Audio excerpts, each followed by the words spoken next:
Aside from the usual tools I use, just standard side cutters and screwdrivers, one that I use a surprising amount is a electronic caliper. And the one you've probably seen in this channel before is this little old metal one that I got a while back. And you basically turn it on, you can zero it out, and then, well, a good example, let's find something to measure. And we'll compare it to this one from eBay. I think this one came from, I think it might have come from Lidl's, but it might also have come from Bill's Toast Store in Glasgow, I'm not really sure. Let's take out one of these standard sort of solder paste dispensing nozzles, and we'll measure it. So basically speaking, open it up, close it. It says this is 1.59, so let's say 1.6.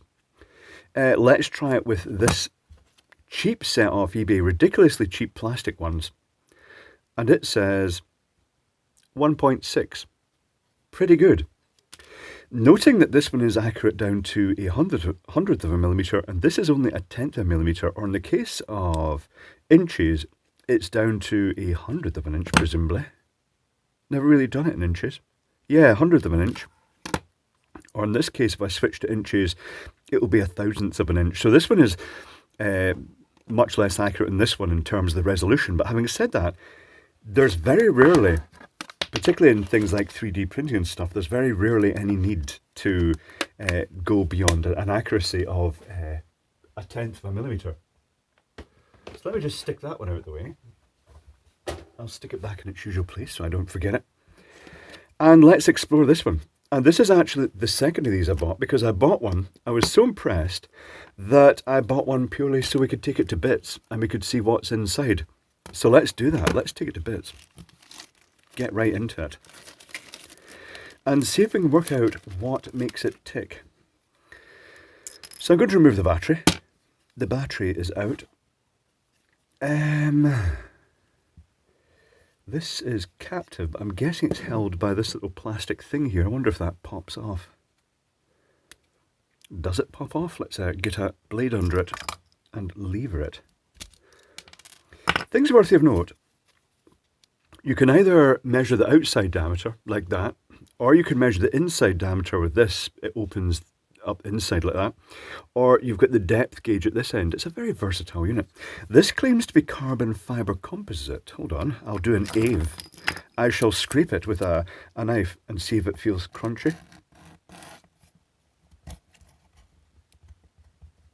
feels slightly crunchy, so it could be carbon fibre.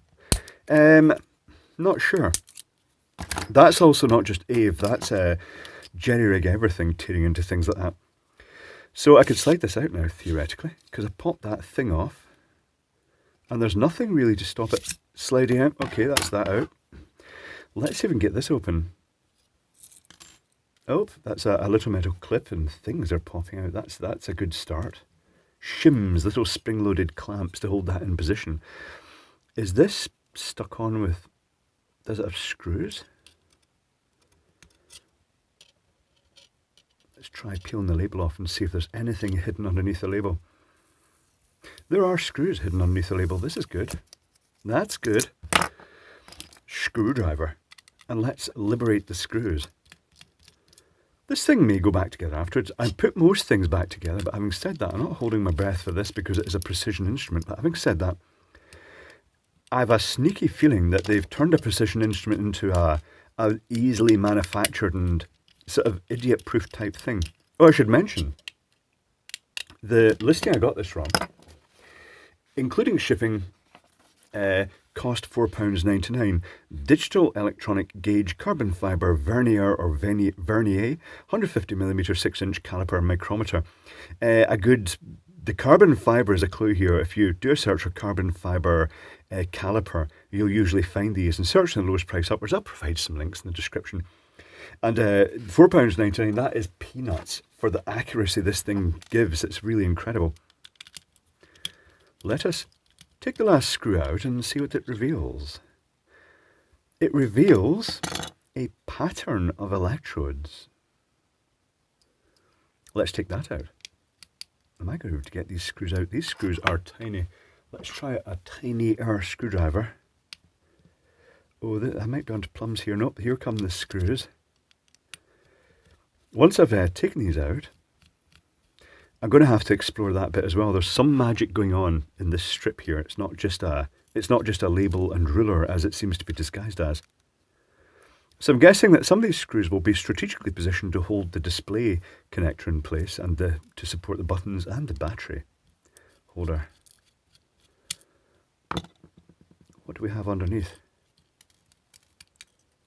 There's a display with its little zebra strip going down onto there. There's the battery holder. Oh, there's so little. The battery I'll take a picture of this. We'll see. And what looks like a series of tracks going out with plated through holes onto this side for these electrodes. That's complex. Okay. We shall take a closer look at that afterwards. What's interesting here is the resolution of these is not the actual measured resolution. There must be something scaling it up. How does this come off? Is this another label? Or is there more? It does appear to have a peelable sticky coating. Where's me schnips? Side cutters. Oh, okay. We have what looks like a circuit board.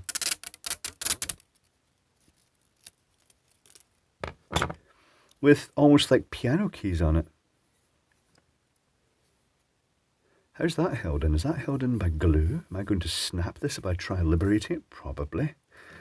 Maybe I shouldn't do that. Maybe I should actually try and put this back together afterwards. So tell you what, I'm going to take some pictures and then we'll take a much closer look at both sides of this and see if we can work out how this works.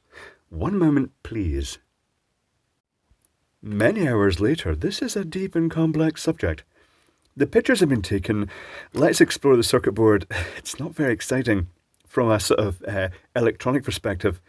We have a blob chip and we have 3 capacitors. We've got the 1.5 volt battery. We've got a little zebra strip connector for the LCD display here. We've got a data port, which can also be used for external control, which puts out plus and minus supply. It puts out data and clock for transmitting the data, which is available on the internet, the protocol. It uses an unusual protocol. But that can also be used by taking these pins high. It can be used to zero it and also change the mode. I think the mode is to do with changing the speed. I'm not sure, because this does have other functions that you can actually set it into a high-speed sample mode. So instead of updating every few seconds, what is it? Note incidentally that even though there's an on-off button here, as soon as you move it, it wakes up. It's monitoring all the time. So it's monitoring at fairly high speed. But there are apparently modes in some of these, maybe this one, maybe not, that change the update speed to a much higher frequency. It has positions for 1, 2, 3, 4, 5 buttons, of which only 3 are used. We've got the millimeter inch, the scale sort of change button. We've got a mystery button here, which might be hold, might not be. Off, on, 0, and then another mystery button. One of these might be origin, which is used to set a reference 0 somewhere else in the scale. I believe, I'm not an expert in these things. The hold is most like the other function, just so that if you take a measurement, you can then just press the hold, and then it doesn't matter if the scales get bumped while you're going back to your bench to do something with that. It's not going to change it. But this is speculation. I'm not really sure what these buttons do. I don't see much. I wouldn't find much use of them myself. The fact it can switch between millimeters, inch, off, on, and 0 is absolutely fine for me. That's all the functions I'd need. Look at the next layer, the other side of the circuit board. Oh, note this set of tracks here. We've got 1, 2, 3, 4, 5, 6, 7, 8 with plated through holes striping along all the way along. We've also got this area that's not covered in the resist. I think that's for probing for the automatic test, so they can actually probe continuity of all the tracks during the manufacture, because that is also echoed on the other side of the circuit board. Anything else worth noting here? There is that little thing that ties to the negative. That could be another capacitor, or it could be an option, not really sure. On the other side is the bit that does all the science. This is a series of capacitive coupled pins, but there's also this, which is under the sort of chip area on the other side, which may also couple onto those. And these have the plated through holes staggered across. So we've got 1, 2, 3, 4, 5, 6, 7, 8. So these are alternately connected 1, 2, 3, 4, 5, 6, 7, 8, 1, 2, 3, 4, 5, 6, 7, 8. I would guess that these areas here are again for the testing. Likewise, anywhere there's a pad, a plated through hole coming through, there's a matching plain tinned pad for probing this circuit board to make sure that everything's working. But really, when it comes to it, there's not a huge amount. And this circuit board material is a bit that slides across. The large areas, I think, are let me just put the circuit board back in here into the frame.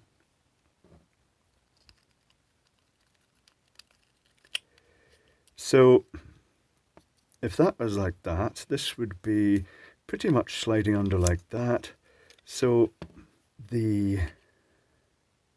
yeah, okay. So these large pads up here are hovering above this. So this must be a capacitive coupling pad, I'm guessing, that then goes down as fingers down onto that. But to investigate this a bit further, I'm just trying to get this into perspective. That's about right, isn't it? Is it right? Hold on. The case comes on like this. Yeah, that is right. So that is where it would be sliding through against that. So it is only these sort of the thin slots here that actually cross these. However, to investigate a little theory I had, I don't think it's as simple as just crossing over them. I put both layers and took a picture of them and then cropped the pictures down. They're all in the same frame and both at the same height, so they're all perfectly in scale. Note this. These are the fingers that wipe across.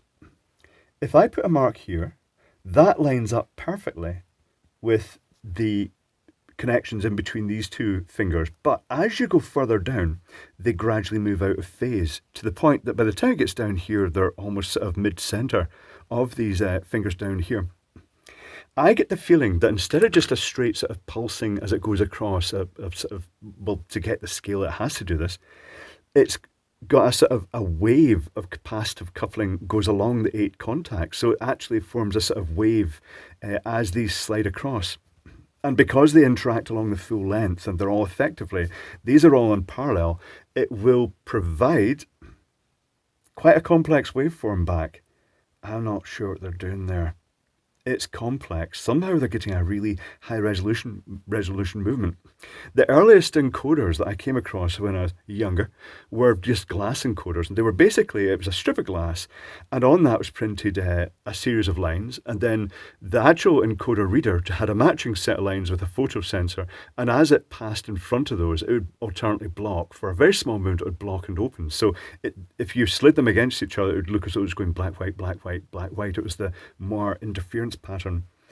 I came across one in a factory where they were having continuous problems with it being inaccurate. And the reason for that was whoever had mounted it the open side up with a blade from the machine down into it, a cutting machine, so all the swarf was going down into that. It should have been mounted up the other way so that the dust actually dropped out of it, so that dust would actually have to go against gravity to get up.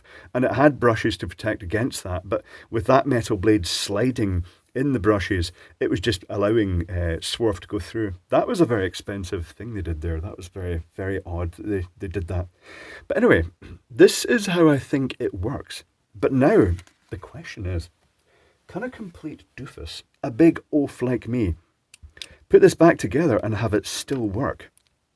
That could be interesting. So, this is going like this. So the zebra strip is going to have to go into there. So the zebra strip on the LCD display will have to go up to here. Then I need the buttons. The button its own, where's tweezers? I'll need tweezers to put the buttons in. I'll zoom down for this. I might even brighten the image up. I don't know if it will. Yes, it did brighten the image up. Well, that's nice. So the one that's closest to the gnarly bit is the yellow.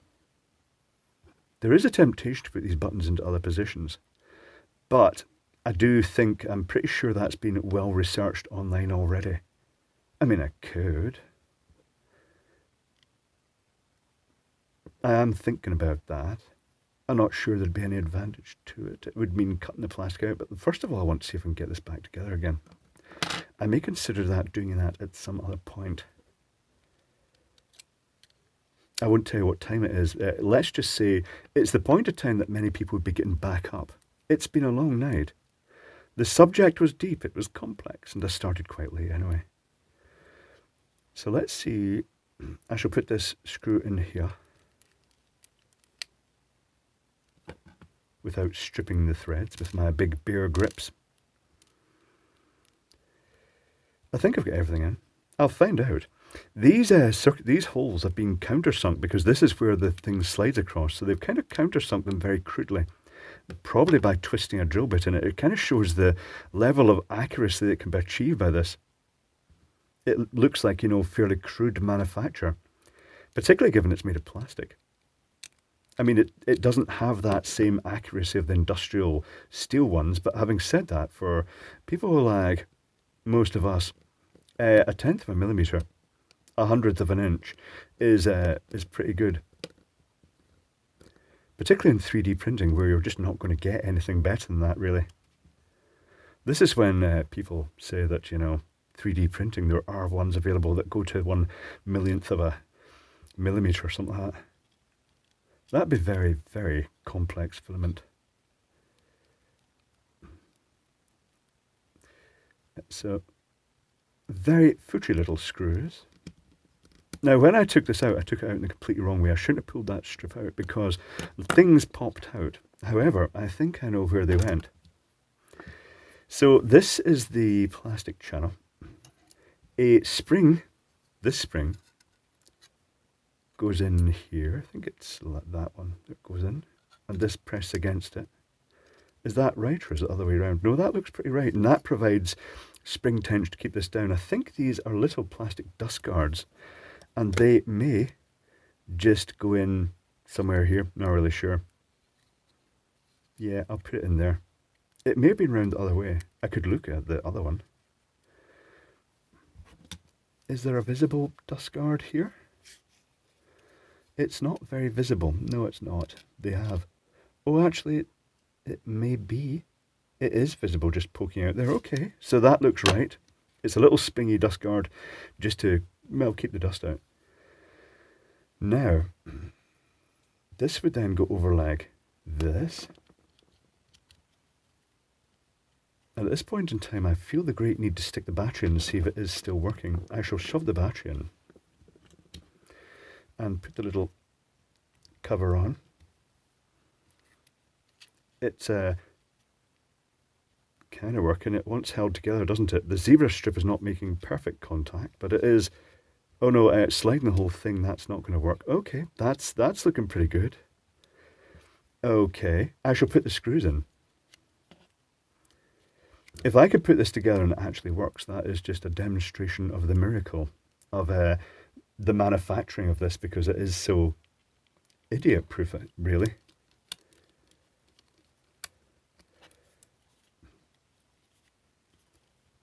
Let's not speak too soon, though.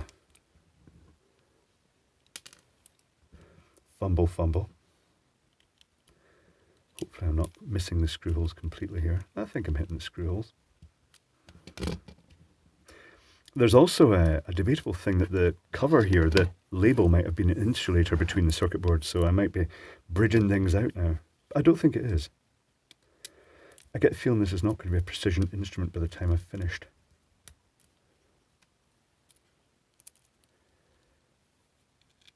And the last one.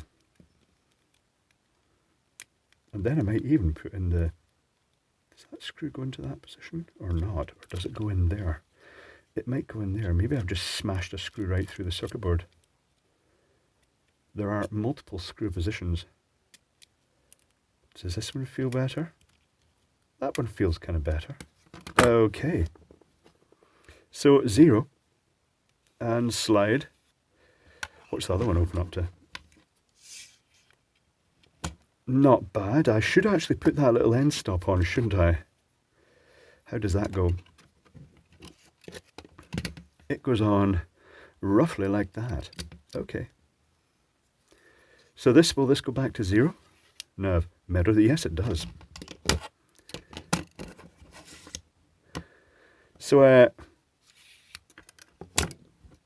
looks pretty good. Oh, wow, look at even the two completely different units bought at different times go up to the exact same value. That's pretty impressive. And reliably go back to 0. So yes, a complete doofus can actually take this apart and still shows accuracy. Let's measure that thing again. Where's the little pack of bottles? I've misplaced it. There it is. Let's grab a random nozzle. Let's grab this blue one, which looks very thin, and we'll try it with these calipers. So it's saying 0.7 millimeter.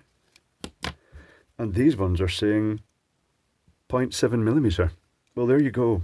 How amazing is that? That something so rugged and simple that can actually yield such a tiny, tiny measurement. Keep in mind that's 1 millimeter there in one of those little increments, and it's measuring 1/10 of that. That is very impressive. So yeah, very interesting. Really interesting devices. Worth taking apart. I mean, I have to say I bought this one purely to take apart, but it looks like even though I've taken apart, it has gone back together again and is fully functional. So there you go. Very interesting devices, and cheap enough. I honestly recommend that you buy a set of these calipers. I'll provide a random search link down below that will help you find them on eBay, and they're only about £5 or just maybe about $6 or $7 each. So it's well worth having one of these just for general measurements at the workbench. Obviously, having pointed out there were spare button positions available, it would have been most remiss of me not to actually explore them. So at this point, I have drilled two 2mm holes. I've cut the residual plastic out and then used a set of miniature files sent by Phil Dixon, which was very generous of him. Thank you, Phil. And I put the on-off button over to that position, the other spare button position, and the millimeter-inch button I've moved the blue actuator over to the other position, and can now report that they do absolutely nothing. They must not be implemented in the software or the functions that are available in that chip. But it doesn't hold the reading as I thought it might do, or set an origin, whatever that origin thing is. So there you go, just in case you see those inside your calipers and wonder what they do. They don't do anything, but you know what? It had to be tried. Now that I've swapped the buttons back into the right places, there's something worth showing with these. 0, 156.3, 0, 156.3, 0, 156.3. The speed at which it actually tracks that is really surprising. It's really neat. It's a clever little device.